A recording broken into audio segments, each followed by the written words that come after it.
تھی کہ پانی نہیں ملا، اللہ کے نبی نے تیمم کا حکم دیا، قرآن مجید کی آیتیں نازل ہو گئیں۔ میرے بھائیوں، اگر اس صورت کو آپ پڑھیں غور سے، بیشتر احکام وہ ہیں جو اکثر جہاد کے اندر نازل ہوئے، اکثر ہی جہاد کے اندر یہ اصول جو ہے وہ نازل ہوتے چلے گئے ہیں۔ اللہ اکبر۔ ساتھ ساتھ عقیدے کی اصلاح بھی ہو رہی ہے۔ ان اللہ لا یغفر ان یشرک بہ ویغفر ما دون ذلک لمن یشاء ومن یشرک باللہ فقد افترى اثما عظیما۔ فرمایا احکام پر، مسائل پر تم عمل کب کرو گے؟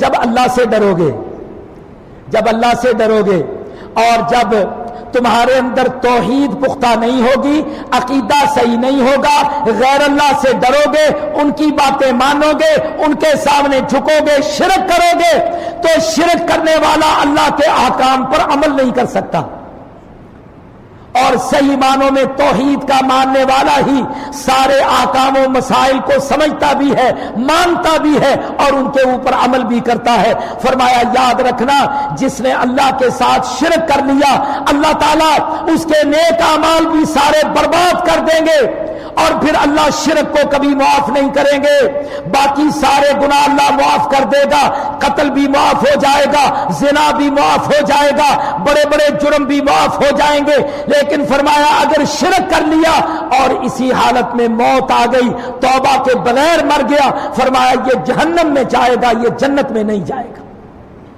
اللہ تعالیٰ نے یہ قاعدہ مقرر فرما دیا، عقیدوں کی اصلاح بھی کر دی، اور اس کے بعد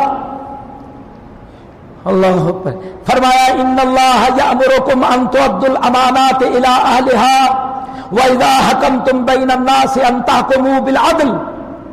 اللہ تعالیٰ نے مسلمانوں تمہیں حکم دیا ہے کہ امانتوں کی حفاظت کرو، جو جو امانتیں تمہارے پاس رکھی جائیں امانتوں میں خیانت نہ کرو۔ اللہ تعالیٰ کے لیے جس کی امانت ہے اس کو واپس لوٹا دو، قیامت کے دن اس کا حساب ہوگا۔ اور جب اللہ تعالیٰ تمہیں حکومت دے، اللہ تعالیٰ قوت اور طاقت دے، تو عدل کے ساتھ دنیا میں اللہ تعالیٰ کے حکم کو، اللہ کے قانون کو نافذ کرو۔ اللہ تعالیٰ نے یہ اصول ضابطے تمہارے لیے مقرر فرما دیے ہیں۔ فرمایا حکمرانوں اور مسلمانوں کے عوام، تم سب کے لیے قاعدہ کیا ہے؟ اطیعوا اللہ و اطیعوا الرسول و اولی الامر منکم۔ اللہ کی اطاعت کرو، رسول کی اطاعت کرو، اپنے امیروں کی اطاعت کرو، حکام کی اطاعت کرو، لیکن فَإِن تَنَازَعْتُمْ فِي شَيْءٍ فَرُدُّوهُ إِلَى اللَّهِ وَالرَّسُولِ۔ اللہ اور اس کے رسول کی اطاعت سب پر واجب ہے، لیکن اگر کوئی اللہ اور اس کے رسول کی اطاعت نہیں کرتا، وہ امیر ہے، وہ حاکم ہے، وہ کوئی بھی ہے، فرمایا پھر اس کی اطاعت نہیں ہے، پھر معاملے کو اللہ اور اس کے رسول کی طرف لوٹا دو۔ کوئی جھگڑا ہو جائے، اللہ اور اس کے رسول کا فیصلہ ہی آخری فیصلہ ہوگا، اور کسی کی نہیں چلے گی، نہ کسی کی اطاعت کی جائے گی۔ اور فرمایا الم تر الی الذین یزعمون انہم آمنوا بما انزل الیک وما انزل من قبلک یریدون ان یتحاکموا الی الطاغوت وقد امروا ان یکفروا بہ۔ مسلمانوں، تم آپس کے اپنے جھگڑے اللہ اور اس کے رسول سے کے حکم کے مطابق طے کیا کرو، اپنے لوگوں کے پاس لے کر اپنے جھگڑے آیا کرو، طاغوتوں کے پاس، اللہ کے دشمنوں کے پاس جو اللہ کا حکم نہیں مانتے، اللہ کے حکم کو قائم نہیں کرتے، ان کے سامنے اپنے فیصلے نہ رکھا کرو، اپنے جھگڑے، اپنے مقدمے ان کے سامنے پیش نہ کیا کرو، اللہ اس سے بہت زیادہ ناراض ہوتا۔ میرے بھائیوں، یہ آیت اور اس سے متعلقہ متعدد آیات بہت پریشان کرتی ہیں، واللہ میں جب بھی پڑھتا ہوں بڑی پریشانی ہوتی ہے۔ ہم جن ملکوں میں رہتے ہیں، جن معاشروں میں رہتے ہیں، یہاں نظام غیر اسلامی ہے، قانون غیر اسلامی ہے، عدالتوں کے نظام طور طریقے غیر اسلامی ہے۔ اللہ تعالیٰ حکم دے رہا ہے کہ تم اپنے جھگڑے اپنے فیصلے اللہ اور اس کے رسول کے حکم کے مطابق کراؤ، ایسی عدالتوں میں جانا، اپنے مقدمے جھگڑے فیصلے لے کے جانا، فرمایا بالکل یہ شیطان کی طاغوت کی عدالتیں ہیں، ان سے بچو، ان سے بچو۔ تو میرے بھائیوں، ان حالات میں میں یہ آیات سامنے رکھ کر آپ سب کو یہ نصیحت کرتا ہوں کہ کبھی آپ کے جھگڑے ہو جائیں، لین دین کے مسئلے ہوں، کسی نے کسی کا حق نہیں دیا یا کسی نے زیادتی کی ہے، آپس میں جھگڑے ہو جاتے ہیں، برادریوں میں، خاندانوں میں، شراکت داری میں، کاروبار کے اندر ایسے جھگڑے ہو جائیں، گھریلو جھگڑے، نکاح کے طلاق کے مسئلے، یہ سارے کے سارے مسئلے جھگڑے اگر کھڑے ہو جائیں تو اللہ تعالیٰ کے اس حکم کے مطابق ہم ان ملکوں اور معاشروں میں رہتے ہوئے کیا کر سکتے ہیں؟ کیا کر سکتے ہیں؟ اس کا قاعدہ یہ ہے کہ جو پختہ علماء ہیں اسلام کے، دین کے جاننے والے، سمجھنے والے، دین کی فقاہت سے پوری طرح واقف، ان سے فیصلے کروایا کرو، ان کے سامنے اپنے مقدمے جھگڑے لا کے رکھا کرو، اور نقصان بھی ہو جائے تسلیم کر لیا کرو تاکہ آخرت کے نقصان سے بچ جائے۔ یہ ہم نے اللہ کے فضل سے، سن لو میرے بھائیوں غور سے، ہم نے الحمدللہ اسی مرکز کے اندر، اسی مسجد کے اندر ثالثی شرعی عدالت قائم کی ہے، ثالثی شرعی عدالت، کہ جس بھائی کا بھی کوئی مقدمہ ہو، کسی بھائی سے، دیکھیے ایک ہے کہ وہ مانتا ہی نہیں، وہ کہتا ہے میں جاؤں گا عدالتوں میں، میں غیر اسلامی قانون سے فیصلہ کرواؤں گا، وہاں آپ مجبور ہیں، اللہ تعالیٰ عذر قبول کر لے گا، لیکن میرا بھائی ہے، میرا ساتھی ہے اور اس کے ساتھ میرا جھگڑا ہے، اس کو بھی نصیحت کرو، دونوں جھگڑا لے کے اپنا یہاں آؤ تاکہ فیصلہ ہو اسلام کے مطابق، شریعت کے مطابق، کتاب و سنت کے مطابق۔ الحمدللہ ہم نے اس مسجد میں یہ طے کر رکھا ہے، اور ہر سوموار کو قاضی صاحب یہاں ثالثی شرعی عدالت لگاتے ہیں۔ میں نصیحت کرتا ہوں آپ بھائیوں کو، کاروباری مسائل ہوں اور طلاق نکاح کے جھگڑے ہوں، گھریلو مسائل ہوں، لین دین کے مسئلے ہوں، سب مسئلے لے کر آؤ، انشاءاللہ قرآن و حدیث پر فیصلے ہوں۔ اللہ تعالیٰ نے بڑی سختی سے منع فرمایا ہے، فرمایا یہ کیسے لوگ ہیں؟ کہتے ہیں ہم ایمان لائے، ہم ایمان لائے، بڑے پکے مومن ہیں، لیکن ان کے جھگڑے ہو جائیں تو جاتے ہیں غیر اسلامی عدالتوں میں۔ اللہ تعالیٰ تعجب کا اظہار کر رہا ہے، یہ کیا کر رہے ہیں؟ وَيُرِيدُ الشَّيْطَانُ أَن يُضِلَّهُمْ ضَلَالًا بَعِيدًا، فرمایا شیطان ان کو بہکا رہا ہے، شیطان نے ان کو غلط پٹری پر لگایا ہوا ہے۔ اللہ اکبر، یہ پھر لمبا مضمون چل رہا ہے، اور وہ جھگڑے جو اللہ کے رسول کے دور میں آئے، ان کے حوالے یہاں دیے جا رہے ہیں۔ جھگڑے ہوئے، اللہ کے رسول نے فیصلے کیے، کچھ منافق مسلمان تھے، ان کو فیصلہ اللہ کے رسول کا پسند نہیں آیا، باتیں کرنے لگے، اعتراض کرنے لگے، اب ہم فلاں سے کرائیں گے، فلاں سے کرائیں گے۔ فرمایا فلا وربک لا یؤمنون حتی یحکموک فیما شجر بینہم، اے نبی وہ آدمی مومن ہو ہی نہیں سکتا، مسلمان ہو ہی نہیں سکتا جس کو آپ کا فیصلہ قبول نہ ہو، جس کو آپ کا فیصلہ قبول نہ ہو وہ آدمی مومن ہی نہیں ہے، مسلمان ہی نہیں ہے، اللہ تعالیٰ اس کو دائرہ اسلام سے ہی خارج کر رہا ہے۔ اور فرمایا جو فیصلے کرواتے ہیں اور اطاعت میں پختگی اختیار کرتے ہیں، کتنا ہی ان کا نقصان ہو جائے لیکن پھر بھی شریعتوں کی اطاعتیں کرتے ہیں، فیصلے مانتے ہیں۔ وَمَن يُطِعِ اللَّهَ وَالرَّسُولَ فَأُولَٰئِكَ مَعَ الَّذِينَ أَنْعَمَ اللَّهُ عَلَيْهِم مِّنَ النَّبِيِّينَ وَالصِّدِّيقِينَ وَالشُّهَدَاءِ وَالصَّالِحِينَ، اللہ تعالیٰ ان کو کتنے بڑے بڑے انعام دے گا اطاعت کرنے والوں کو، اللہ رسول کے فیصلے، شریعت کے فیصلے ماننے والوں کو۔ جب یہ حشر میں جائیں گے تو اللہ ان کو حشر میں نبیوں کے ساتھ، صدیقین کے ساتھ، شہداء کے ساتھ، صالحین کے ساتھ اپنی جنتوں میں داخل کرے گا۔ اللہ اتنے بڑے بڑے انعامات دے گا۔ اللہ، اب جہاد شروع ہو گیا، سبحان اللہ۔ سورۃ نساء جہاد شروع، یا ایھا الذین آمنوا خذوا حذرکم فانفروا ثبات او انفروا جمیعا، فرمایا مسلمانوں اپنے ہتھیار تیار کرو، اپنے دفاع کے اسلحے تیار کرو اور تیار کر کے مقابلے میں کھڑے ہو جاؤ۔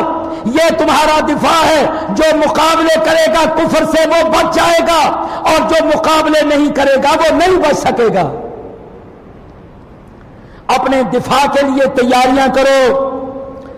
اللہ اکبر۔ فَلْيُقَاتِلْ فِي سَبِيلِ اللَّهِ الَّذِينَ يَشْرُونَ الْحَيَاةَ الدُّنْيَا بِالْآخِرَةِ، فرمایا وہ جو اپنی دنیا کے ساتھ آخرت خرید لینا چاہتا ہے، دنیا دے کر آخرت لینا چاہتا ہے۔ کیوں بھائی؟ دنیا دے کر آخرت لینا چاہتا ہے۔ اللہ کہتا ہے ہم طریقہ بتاتے ہیں تمہیں آخرت کیسے ملے گی۔ فَلْيُقَاتِلْ فَلْيُقَاتِلْ، اس کو اللہ کی راہ میں لڑائی کرنی چاہیے، اس کو اللہ کی راہ میں جہاد کرنا چاہیے۔ یہ ہے وہ شخص جو دنیا دے کر اللہ سے آخرت خرید رہا ہے۔ وَمَا لَكُمْ لَا تُقَاتِلُونَ فِي سَبِيلِ اللَّهِ وَالْمُسْتَضْعَفِينَ مِنَ الرِّجَالِ وَالنِّسَاءِ وَالْوِلْدَانِ، فرمایا دیکھو کتنے ہی کمزور بیچارے کافروں کی قیدوں میں بند آج اذیتیں سہ رہے ہیں اور ان کو آزادیاں نہیں مل رہی۔ اے مومنوں مسلمانوں، اپنے ملکوں معاشروں میں آزاد بیٹھ کے کھا پی کے کاروبار کر کے تم بے فکر ہو گئے ہو، کیوں نہیں لڑتے، کیوں نہیں جہاد کرتے ان لوگوں کے لیے جو کافروں کے ملکوں میں غلامیوں کے اندر رہ رہے ہیں، وہ آزادی کے ساتھ اپنے دین پہ عمل تک نہیں کر سکتے۔ فرمایا ہے مومنوں مسلمانوں تم ان کے لیے جہاد کرو، ان کو آزادیاں دلانے کے لیے جہاد کرو۔ اس جہاد کو اللہ تعالیٰ نے جہاد و قتال فی سبیل اللہ قرار دیا۔ بڑی زبردست آیات ہے، وقت نہیں ہے۔ الذین آمنوا یقاتلون فی سبیل اللہ والذین کفروا یقاتلون فی سبیل الطاغوت، فرمایا جو مومن ہوں گے، سچے مسلمان ہوں گے، وہ اللہ کی راہ میں لڑیں گے، وہ لڑ کے اپنے ایمان کی سچائیاں ثابت کریں گے، اور کافر شیطان کی راہ میں لڑیں گے، شیطان کی راہ میں لڑیں گے۔ وہ شیطان کی راہ میں لڑ رہا ہے اور اللہ کے مجاہد بندے اللہ کی راہ میں لڑ رہے۔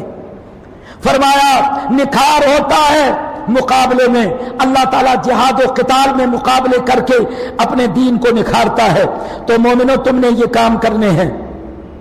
فرمایا پہلے ہم نے مکے میں حکم دیا تھا لڑائی سے ہاتھ روک لو، اب ہم نے تمہیں اجازت دے دی لڑائی شروع کر دو، لڑائی شروع کر دو۔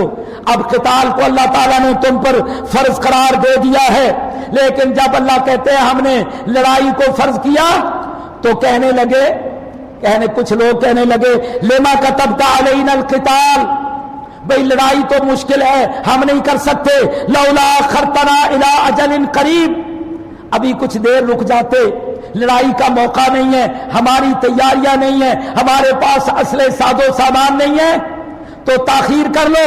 اللہ کہتا ہے نہیں نہیں، اب کوئی تاخیر نہیں ہے، کوئی تاخیر نہیں ہے۔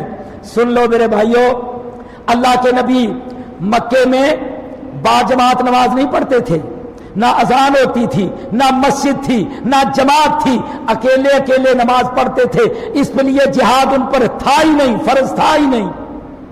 اور جب مدینے میں آئے، باجماعت نماز شروع ہوئی، اذان شروع ہوئی، مسجد بن گئی، جب مسلمانوں کی جماعت بن جائے، باجماعت نماز شروع ہو جائے، اذان شروع ہو جائے تو ساتھ ہی جہاد فرض ہو جاتا ہے۔ یہ ہے قاعدہ اللہ کی شریعت میں۔ اللہ اکبر۔ ان الذين توفاهم الملائكة ظالمي انفسهم قالوا فيما كنتم، ہاں جو بیٹھے ہیں نہ لڑتے ہیں، نہ اپنی آزادیوں کے لیے کوشش کرتے ہیں، نہ ایسے علاقوں کو چھوڑتے ہیں جو کفر کے نرغے میں ہے، کنٹرول میں ہے، قبضے میں ہے، اللہ تعالیٰ ان کے اوپر بڑے غصے کا اظہار کر رہے ہیں کہ جب ان لوگوں کو میرے فرشتے آ کے فوت کرتے ہیں تو مارتے جاتے اور کہتے ہیں کہ بھئی تم کیوں بیٹھے رہے، نہ تم نے جہاد کیا نہ تم نے ہجرت کی، کافروں کے قبضے قبول کیے، کافروں کے نظام قبول کیے اور تم کچھ بھی نہ کیا، تم بیٹھے رہے۔ کیوں بیٹھے رہے؟ اللہ کے فرشتے ان کو مارتے ہیں اور پوچھتے ہیں تم نے کیا کیا؟ تو آگے سے وہ کیا جواب دیتے ہیں؟ کنا مستضعفین فی الارض، ہم تو کمزور تھے، نہ نکل سکے، نہ آزادی حاصل کر سکے، نہ جہاد کر سکے، ہم کافروں کے قبضے میں رہنے پر مجبور تھے۔ اللہ تعالیٰ کے فرشتے اس وضاحت کو، اس صدر کو نہیں مانتے۔ وہ کہتے ہیں الم تکن ارض اللہ واسعۃ، بتاؤ کیا تم نے آزادیوں کی کوشش کی تھی؟ کیا قدم اٹھا کے تم چلے تھے، نکلے تھے، کوشش کی تھی، یا وہیں بیٹھ کے کاروبار کرتے رہے، کھیتی باڑی کرتے رہے، 2 وقت کی روٹی کھاتے رہے، اپنے دین کا کوئی فکر نہ کیا؟ اللہ اکبر۔ میرے بھائیوں، بڑی سخت آیات ہیں قرآن کی، واللہ بڑی سخت آیات ہیں، لیکن مسلمانوں کو آج کوئی توجہ نہیں ہے ان چیزوں کی طرف۔ بس کھانا کمانا، کاروبار کرنا اور 2 وقت کی روٹی کھانا۔ اللہ اکبر۔ مسئلے دیکھو اللہ تعالیٰ کیا سمجھا رہا ہے، تربیت اللہ اپنے قرآن میں مسلمانوں کی کیا کر رہا ہے، کیا اللہ تعالیٰ کام بتا رہا ہے۔ ہم تو سچی بات ہے ان کاموں سے کوسوں دور ہیں۔ وَمَن يُهَاجِرْ فِي سَبِيلِ اللَّهِ يَجِدْ فِي الْأَرْضِ مُرَاغَمًا كَثِيرًا وَسَعًا، فرمایا جو کافروں کے کنٹرول سے نکلے گا، آزادیوں کے حصول کی کوشش کرے گا، قدم بڑھائے گا، اللہ فرماتے ہیں ہم ان کے لیے آسانیاں پیدا کریں گے، راستے پیدا کریں گے، ہم ان کو ترقیاں دیں گے، روزی میں وسعت دیں گے، بہت کچھ دیں گے، بہت کچھ دیں گے، لیکن کام تو شروع کریں، بیٹھے تو نہ رہیں۔ اللہ اکبر۔ ہاں، وَإِذَا ضَرَبْتُمْ فِي الْأَرْضِ فَلَيْسَ عَلَيْكُمْ جُنَاحٌ أَن تَقْصُرُوا مِنَ الصَّلَاةِ۔ اب قصر نماز کا حکم ہو رہا ہے، یہ بھی جہاد میں آیا ہے۔ صلاۃ القصر، صلاۃ الخوف، سفر میں قصر جائز ہے، سفر میں قصر، نماز کو آدھا کر لینا، ظہر کی نماز، عصر کی نماز، عشاء کی نماز، یہ 3 نمازیں ان کو آدھا کر لینا، 4 رکعت سے 2 رکعت بنا لینا۔ اللہ تعالیٰ نے اس کی اجازت دی ہے، نماز کو قصر کرو، یہ حکم آ گیا۔ فرمایا 2 رکعتیں پڑھو بس۔ بعض لوگ ہمارے ان کی عادت ہے فرضوں میں قصر کر لیتے ہیں، سنتیں نہیں چھوڑتے۔ میرے بھائیوں، تمام حدیث کی کتابوں میں کوئی ایسی حدیث نہیں ہے کہ تم فرضوں میں قصر کرو اور باقی سنتیں جو ہے وہ پوری ادا کیا کرو۔ یہ بعض لوگوں نے اپنے طور پر مسئلہ بنایا ہے۔ جب سفر میں انسان ہو تو 2 سہولتیں اللہ تعالیٰ نے دی ہیں کہ 4 رکعتوں والی فرض نماز ان کی 2 رکعتیں کر لو، اور دوسری سہولت یہ دی ہے کہ ظہر کو عصر کے ساتھ، عصر کو ظہر کے ساتھ ملا کے پڑھ لو، مغرب کو عشاء کے ساتھ، عشاء کو مغرب کے ساتھ ملا کے پڑھ لو۔ یہ اللہ نے سفر میں سہولتیں دی ہیں، اللہ نے سفر میں چھٹیاں دی ہیں، ان سے فائدہ اٹھانا چاہیے۔ اور جو فائدہ اٹھاتا ہے، قصر پہ عمل کرنے کا ثواب پوری نماز پڑھنے سے زیادہ ہے۔ تو یہ حکم آیا، صلاۃ الخوف کا حکم آیا کہ جب تم جہاد کو جاؤ گے، دشمن سے مقابلے ہوں گے، تلواریں چلیں گی، مار کے جاری ہوں گے، فرمایا اس میں بھی تم نے نماز نہیں چھوڑنی، نماز نہیں چھوڑنی۔ کیسے کرنا ہے؟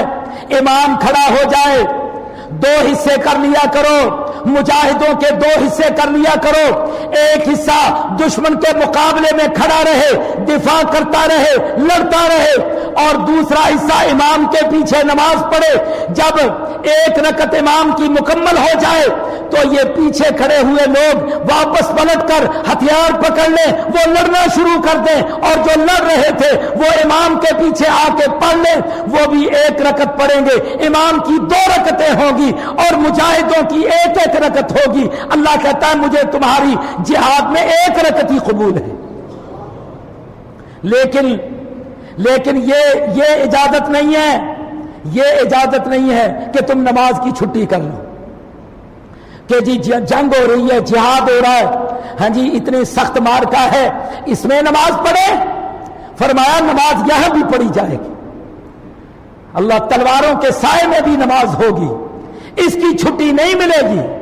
اللہ نے یہاں صلاۃ الخوف کا ضابطہ بھی مقرر فرمایا، اور یہ دعوت ہے آیت قرآن سارے مسلمانوں کے لیے کہ اگر جنگوں میں یہ کیفیت ہے تو گھر میں بیٹھنے والوں کی حالت کیا ہوگی، ان کے لیے نمازوں کا حکم کیسا ہے؟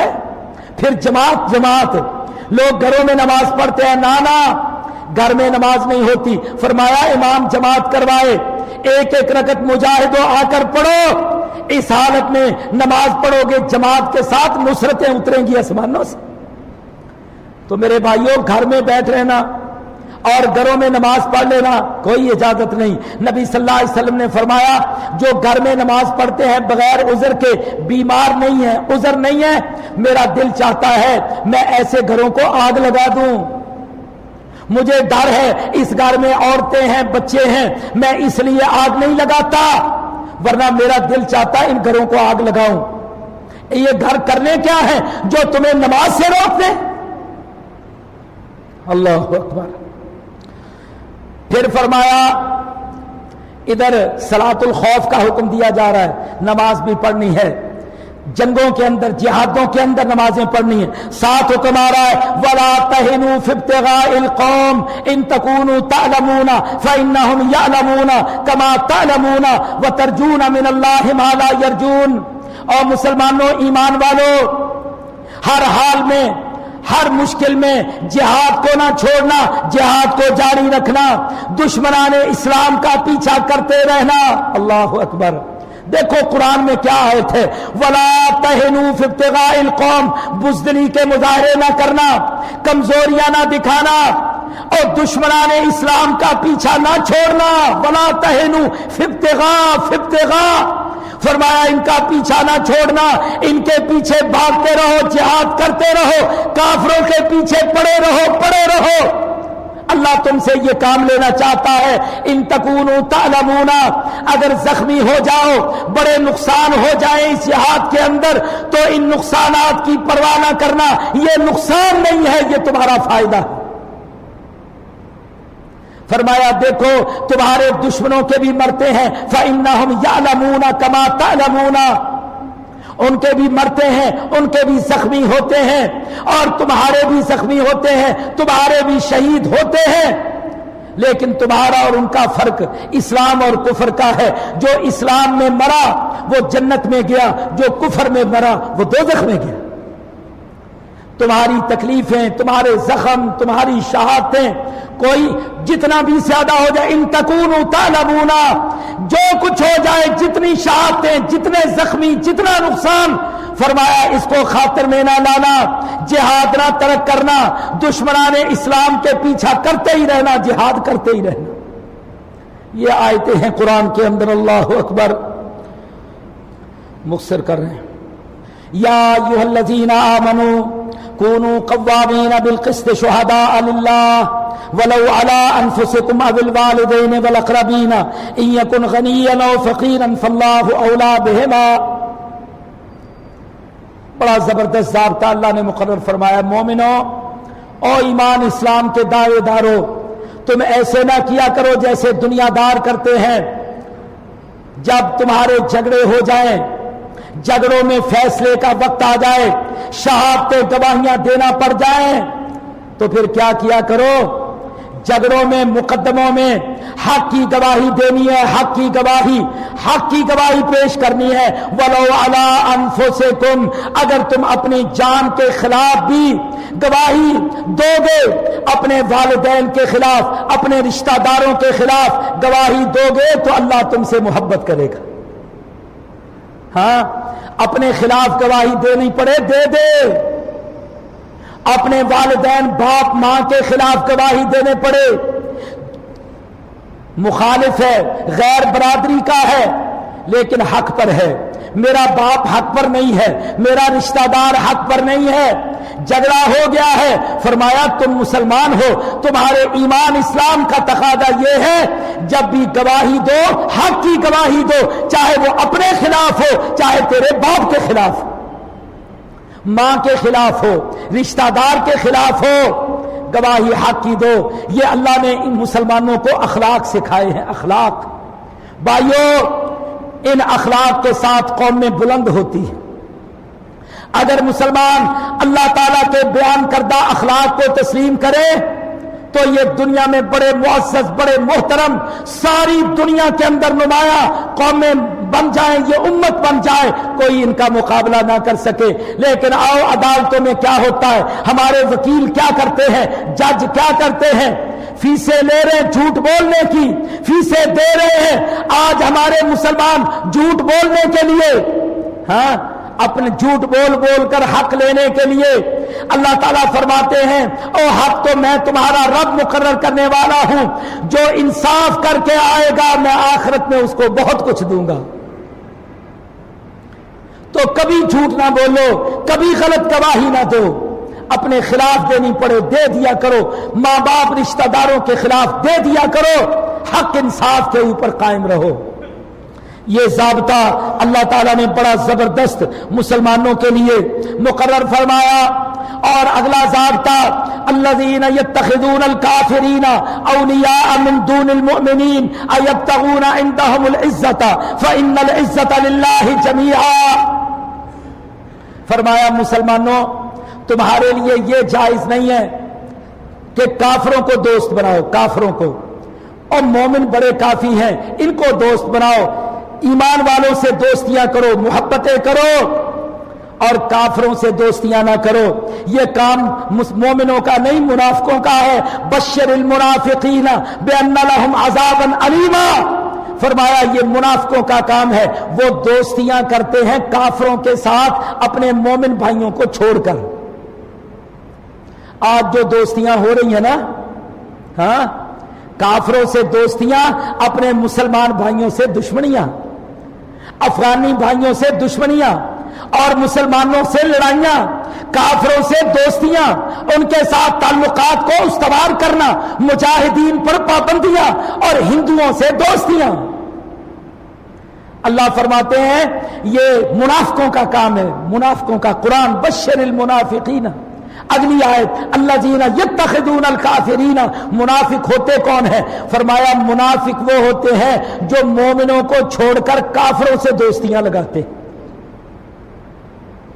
اور جب ان سے پوچھو کہ بھئی تم دوستیاں کیوں لگاتے ہو، اپنے مومن مسلمان کو چھوڑ کر کافروں سے دوستیاں کیوں لگاتے ہو؟ ایبتغون عندهم العزہ، وہ کہتے ہیں ہمیں یہاں سے عزت ملے گی، ہاں، ہمیں یہاں سے مال ملے گا، ہمیں یہاں سے حکومت ملے گی۔ ایبتغون عندهم العزہ فإن العزۃ للہ جمیعا۔ فرمایا منافقوں کیا کر رہے ہو؟ تم نے سمجھا ان امریکیوں کے پاس عزت ہے، وقار ہے، حکومت ہے، دولت ہے، دوستیوں سے یہ ملے گا، اور تم نے اس اپنے اللہ کو بلا دیا جس کے ہاتھ میں ساری عزت ہے۔ ان العزت للہ جمیعا۔ مومن کا کام کیا ہے کہ وہ اپنے اللہ کی طرف دیکھتا ہے، اسی سے سب کچھ لیتا ہے، کافروں سے دشمنی رکھتا ہے۔ یہ ضابطہ اللہ تعالیٰ نے بڑی تفصیل کے ساتھ یہاں بیان فرمایا ان المنافقین یخادعون اللہ، یہ منافق اپنے آپ کو بڑے سمجھدار کہتے ہیں، اتنے سمجھدار بنتے ہیں کہ اللہ کو بھی دھوکہ دینے کی کوشش کرتے ہیں، اللہ کو بھی دھوکہ دینے کی کوشش کرتے ہیں، مسلمانوں کو دھوکہ دینے کی کوشش کرتے ہیں۔ کیا کوئی اللہ کو دھوکہ دے لے گا؟ وَهُوَ خَادِعُهُمْ، اللہ ان کا بیڑا گرک کرنے والا ہے ان سب کا، اللہ دھوکے میں نہیں آتا۔ اور سنو منافق کون ہوتا ہے؟ بھائیو بڑی غور طلب آیت ہے واللہ، میری بہنیں اگر بیٹھی ہیں تو وہ بھی غور کریں۔ فرمایا آؤ ہم تمہیں بتائیں منافق کون ہیں۔ فرمایا وَإِذَا قَامُوا إِلَى الصَّلَاةِ قَامُوا كُسَالَىٰ يُرَاءُونَ النَّاسَ وَلَا يَذْكُرُونَ اللَّهَ إِلَّا قَلِيلًا۔ اللہ نے 3 نشانیاں یہاں بیان فرمائی ہیں، ہاں، منافق کی 3 نشانیاں۔ پہلی نشانی فرمایا نماز ان کے اوپر بڑی بوجھل ہوتی ہے، نماز کے لیے اگر کبھی آئے تو کیسے آتے ہیں؟ سست، نماز میں کھڑے ہوتے ہیں سستی سے کے ساتھ۔ چاقو مومن نماز کے لیے آئے گا خوشی کے ساتھ، نماز میں کھڑے ہوگا چاقو چوبند، جیسے فوجی الرٹ کھڑا ہوتا ہے، ہر وقت حکم مانتا ہے، حکم کے انتظار میں کھڑا ہوتا ہے، یہ اپنے اللہ کے سامنے ایسے چاقو چوبند مومن کھڑا ہوتا ہے۔ اور منافق سست ڈھیلا ڈھیلا کھڑا یہاں ہے، سوچتا پتہ نہیں کہاں ہے، کسالہ کسالہ۔ فرمایا نماز کے لیے جب آئیں گے سست سست ہو کر آئیں گے۔ دوسری نشانی یراؤن الناس، دکھاوے کی نماز پڑھتے ہیں، دکھاوے کی نماز پڑھتے ہیں، اللہ کے لیے نماز نہیں پڑھتے۔ وہ دیکھ لے، یہ دیکھ لے، یہ مولوی صاحب دیکھ لیں، یہ فلاں صاحب دیکھ لیں، اور جناب فلاں دیکھ لیں، یہ دکھاوے کے لیے نماز پڑھتے ہیں۔ دو نشانیاں، ولا یذکرون اللہ الا قلیلا، پھر نماز اس میں ذکر نہیں کرتے، ٹھنگے لگاتے ہیں۔ اللہ کے نبی نے فرمایا جیسے مرغا دانے چنتا ہے نا، مرغا، منافق کی نماز ایسے ہوتی ہے، لیکن مومن کی نماز ذکر والی کثرت سے ذکر والی نماز۔ فرمایا منافق کی نماز ذکر سے خالی ہوتی ہے، نماز میں پڑھتا کچھ نہیں، جلدی جلدی فارغ ہو کر بھاگنا چاہتا ہے، کسی طرح مسجد میں جلدی خلاصی ہو جائے۔ میرے بھائیوں، یہاں تراویح ماشاءاللہ لمبی ہوتی ہے، روزانہ 2 گھنٹے میں تقریباً تراویح مکمل ہوتی ہے، 2 گھنٹے میں، پھر 1 گھنٹہ میں بھی آپ کا لے جاتا ہوں۔ ہاں، اور مسجدوں میں ان مسجدوں میں رش بڑا ہوتا ہے جن مسجدوں میں جناب مشین کی طرح حافظ چلے، کہتے ہیں ہمارا حافظ بجلی ہے، بجلی بڑا تیز جا رہا ہے۔ ہاں، ویسے اللہ کا کتنا شکر ہے، اللہ نے رحمت دی ہے ماشاءاللہ، اس مسجد کو بھی اللہ نے 12 رونق بنا دیا۔ 2 گھنٹے کے اندر تراویح، اتنا ٹھہر ٹھہر کے قرآن پڑھنا، بھائی یہی حق ہے، یہی حق ہے قرآن کا۔ اللہ اکبر۔ پھر مسئلے یاد آ گئے، چھوڑو۔ یا ایھا الذین آمنوا لا تتخذوا الکافرین اولیاء من دون المؤمنین۔ ہاں، 3 نشانیاں ایک آیت میں بیان فرمائیں، اور چوتھی نشانی مذبذبین بین ذالک لا الہ ہؤلاء ولا الہ ہؤلاء۔ منافق کی بڑی نشانی ہوتی ہے ہر وقت پریشان، ہر وقت پریشان، ہر وقت پریشان۔ ہاں، لوگ کہتے ہیں بڑی پریشانیاں، واللہ کہہ دیتے ہیں نا ہم زبان سے، بڑی پریشانیاں ہیں، اندر ایمان نہیں ہوتا، ایمان نہیں ہوتا، ہر وقت کبھی ادھر کبھی ادھر، کبھی اس کے ساتھ کبھی اس کے ساتھ، چین کہیں نہیں ہے، پریشان ہی پریشان، تذبذب کی کیفیت، یہ منافقوں کی علامتیں ہیں۔ اللہ تعالی ہمیں نفاق سے بچائے۔ بس بھائی، سبحانک اللہم و بحمدک، اشہد ان لا الہ الا انت۔